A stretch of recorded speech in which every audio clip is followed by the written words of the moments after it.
Erik, we've been discussing certain steps of the program, but then today we are discussing the program in its integrity. And so we say that there are 5 key components of how to lose weight, and all 5 are needed. Nutrition, hydration, exercise, rest, and controlling negative thoughts.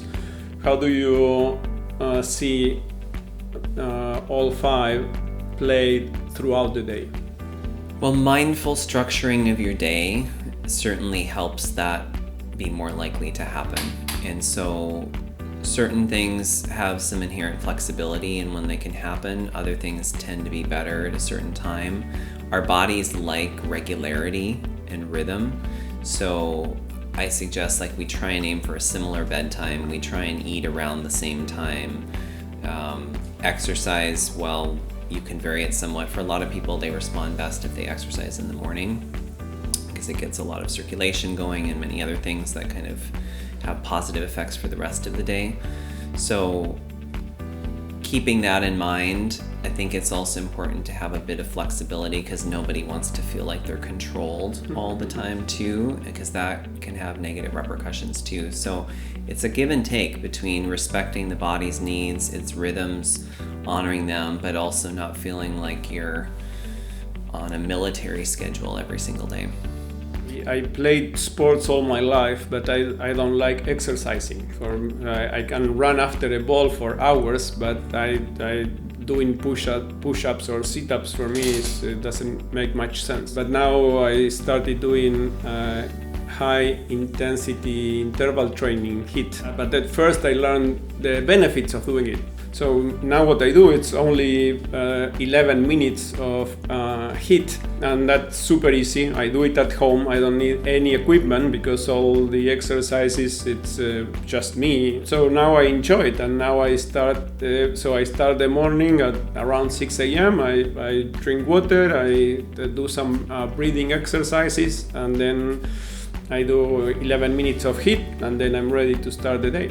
It comes back somehow to the habits that we were discussing in previous videos, and how once you get into a rhythm and a habit, then you can keep it, and otherwise you make yourself a promise and you cannot keep it anymore. Yeah, you're setting an intention of doing something good for yourself at the beginning of the day, which I like in general, because if we leave it to the end of the day, it's so much easier to say, oh, I'm too tired, or I've got this to do, or I just want to go to bed, or, there's a million reasons why not to.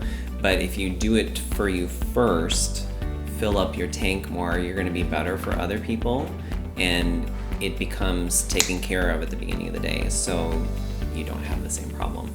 So the recommended schedule is that we wake up around 6 and 7 a.m. We go to bed between 10 and 11 p.m. Once we wake up, first we can exercise, then breakfast, then we go through the morning, lunch around noon, between noon and 1 p.m. Then a normal afternoon, and then early dinner around 6 or 6:30, and then after dinner, that's quality time with the family. That's where we recommend that for people in our program, they spend 15 minutes with the videos and learning all of these things, how they can finally control their weight and regain their health.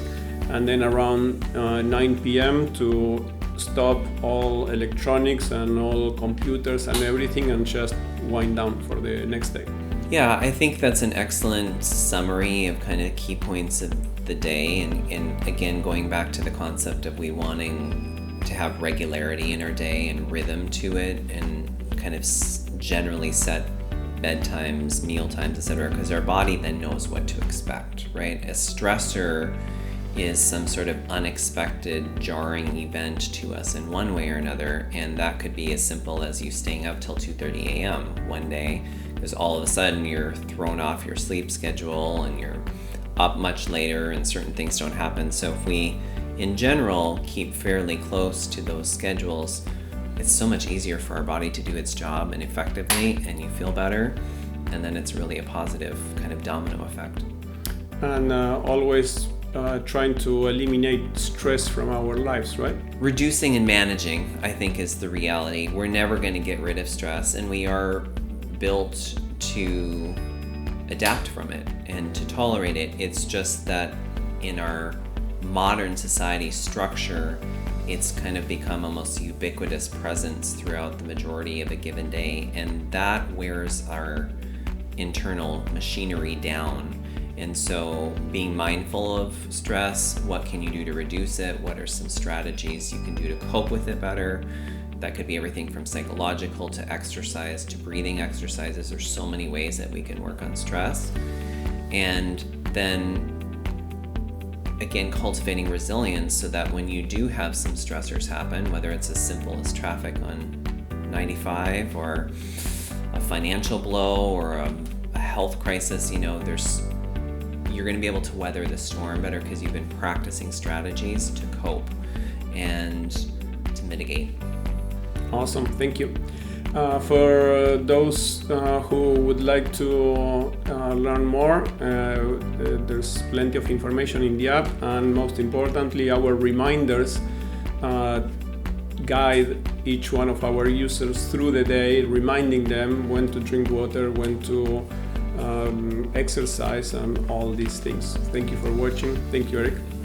If you would like to receive notifications the next time that we post similar videos, just click on the bell next to subscribe, and then of course comment, like and share so we can help as many people as possible with this content. Thank you. If you like this video, please share with those friends who can benefit from this content. Obesity is this century's #1 killer. We are on a quest to eradicate it and need your help. Subscribe to not miss our upcoming videos and add your comments or questions below, or a topic you would like us to discuss. Thumbs up are always appreciated. Lastly, consider accepting our challenge. Lose 7 pounds in 3 weeks, or your money back. Discover the only program to regain your dream weight and health, and keep them forever. ActibHealth.com. Thank you for watching. We'll meet again soon.